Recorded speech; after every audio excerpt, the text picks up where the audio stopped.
All right, let's talk about financial advisors. There are three issues with financial advisors when it comes to interacting with white coat investors. And it's unfortunate because I think something like 80% of doctors and other high income professionals out there want and probably need to use a good financial advisor. But there's three problems. The first one is that financial advisors are bad. Okay.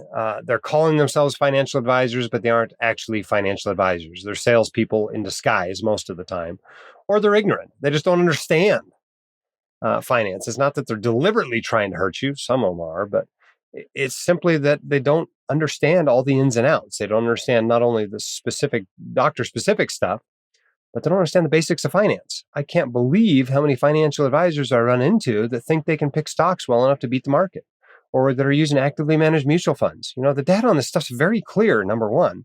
Number two, you can lower your risk as a financial advisor by using index funds. You've got a certain amount of fiduciary risk there if you're trying to beat the market. And so while there's plenty of uninformed investors out there that think the role of a financial advisor is to beat the market, it's not actually what you should be doing. You need to be talking them out of that if you're a financial advisor. So that's problem number one, is that most financial advisors just suck. They don't give good advice. So the most important thing from a financial advisor is that you get good advice. Problem number two is that financial advisors charge too much. And sometimes that's due to the way they're paid. Some are paid on commissions, which usually means you're getting bad advice because it's so conflicted, even a good person can't overcome it. But the second most common method is an asset under management fee, which is fine if you have less than $1 million. If you have more than $1 million, you got $5 million, paying 1% of your assets under management is a ridiculous ripoff. If you're paying your financial advisor 50 grand a year, I can find you somebody that's going to charge you, 25% as much or less. That's going to give you probably better advice. So that's the second problem, is people just paying too much for financial advice. And I can't blame the advisors, right? They're running a business like anybody else. You charge what the market will bear, but you're the market. So don't bear too much. If you can get somebody that's going to do great investment management for you for $8,000 a year, why would you pay them $25,000 a year? You shouldn't. Okay? Same thing with the financial planning side. And often you're better off splitting those two things up. If you're paying more than a few $1,000s for a financial plan, you're probably paying too much. Typically, the right price for financial advice is a 4-figure amount per year. It's going to be more than $1,000, right? They're not going to be able to stay in business if they're not charging you at least that. It probably ought to be less than $10,000, unless you're in a particularly complicated situation or getting a particularly high, volume of service from them.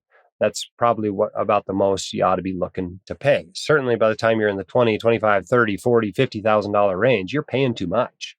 And a lot of people are doing that ignorantly because their portfolio grew over time and they just kept paying 1% of assets under management every year. So problem number one is bad advice. Problem number two is paying too much, even for good advice. And problem number three is that white coat investors want everything in one person. And there are very few financial advisors that offer every service you need.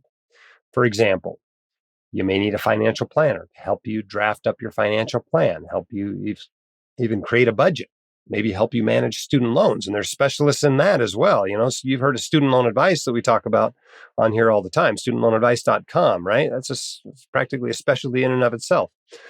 But beyond financial planning, you probably also want someone that's going to be an investment manager. They're going to manage your assets. And those are actually two separate things. Financial planning and asset management, not the same thing. Often people try to do both of those. And what usually happens is they give short shrift to financial planning. For some dumb reason, people are willing to pay more for investment management than they are for financial planning, even though the financial planning is probably more valuable. But people also want advice on their taxes and maybe tax preparation as well. And they're like, oh, I can't get that from my financial planner too. No, you can't. Most of the time you can't. You're going to need somebody else. And then, for example, if they own a practice, maybe they want, a 401k or other retirement plan for the practice. Well, that's another type of financial advisor. It's not the same people doing all these things. So that's the other big disconnect is you got to know what services you actually want and hire somebody that's actually good at those services. And it may be that you need 2, 3, 4 different people to help you. And all of them want to be paid.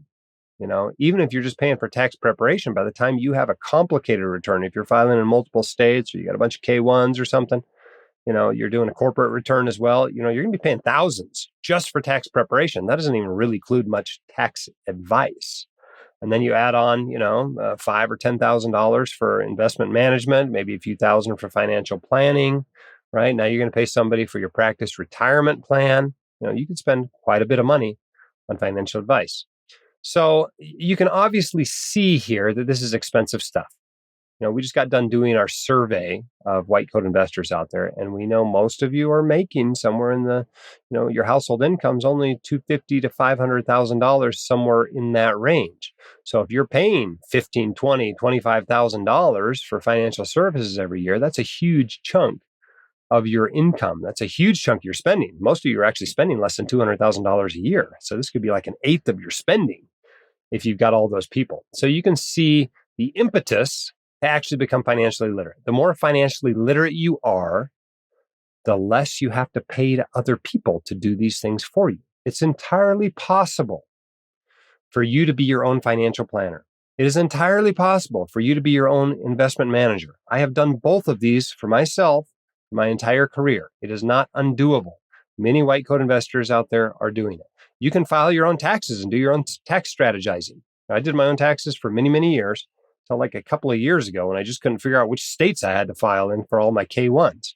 And you probably got your limit too. And when your return gets so complicated, you'll decide to hire somebody else for it, and that's okay. But realize that there's, some money you can save there. Plus, you'll learn a lot about your taxes. If you are self-employed, you don't have any employees, you can even, handle your own retirement accounts. Opening up a solo 401k, not that hard. Even if you add on a personal defined benefit plan, still a do-it-yourself project until you have employees. At that point, you really do need to hire a professional to assist with that. But here's the deal, right? Financial advisors, it's a little bit of a love-hate relationship, right? Sometimes you do need them. But there's plenty of them out there who are just ripping you off, giving bad advice, charging too much for advice. So the more you learn how to do yourself, the better, whether you work with an advisor or whether you don't. The financial advisors on our recommended list, which you can check out, and I highly recommend you do, whitecoatinvestor.com, go to the recommended tab, go down to financial advisors, or just go directly to whitecoatinvestor.com/financial-advisors. And you can see that list of people we recommend. But here's the deal, right? Even those people are going to charge you money. And they give good advice, and they charge a fair price, or we don't put them on the list. But if you can do it yourself, you can save a lot of that. Just make sure you're doing it well yourself. You're far better off paying somebody thousands of dollars a year and having it done right than not doing it right. So if there's any doubt on your ability to do it, get some help. And there's people on there that offer all kinds of different services. Some of them are trying to help you be a do-it-yourselfer.